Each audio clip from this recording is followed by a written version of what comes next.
أهلا بكم في قناة أحمد فتحي للنصائح القانونية. النهاردة هنتكلم عن 5 شروط للحصول على الجنسية المصرية في القانون الجديد. طيب إيه هم الشروط دي عشان ما نطولش عليكم؟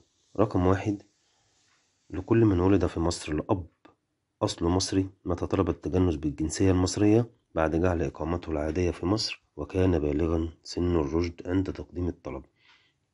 تمام. 2: كل واحد بينتمي للأصل المصري متى طلب التجنس بالجنسية المصرية بعد 5 سنين من جعل إقامته العادية في مصر وكان بالغا سن الرشد. طيب رقم 3: أي أجنبي اتولد في مصر لأب أجنبي وولد أيضا فيها إذا كان هذا الأجنبي ينتمي لغالبية السكان في بلد لغته العربية أو دينه الإسلام، يعني مسلم، متى طلب التجنس خلال سنة من تاريخ بلوغه سن الرشد.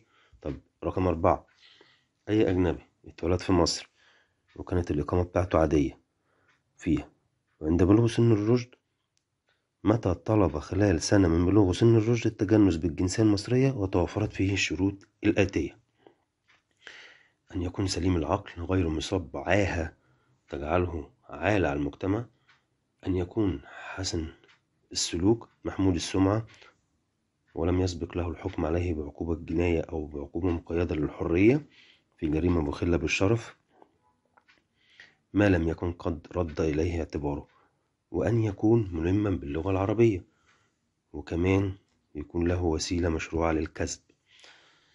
نرجع للشرط الخامس لحصول الجنسية: لكل أجنبي جعل إقامته العادية في مصر مدة 10 سنوات متتالية على الأقل سابقة على تقديم طلب التجنس متى كان بالغا سن الرشد وتوفرت فيه الشروط المبينة في البند رابعا، ومع مراعاة الشروط المنصوص عليها في البنود الفرعية 1 و2 و3 من البند رابعا من المادة 4 من هذا القانون، يجوز لرئيس الوزراء بناء على عرض الوحدة المشار إليها في المادة 4 منح الجنسية المصرية لكل أجنبي.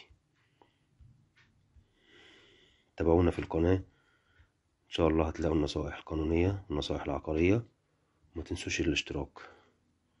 شكرا لكم.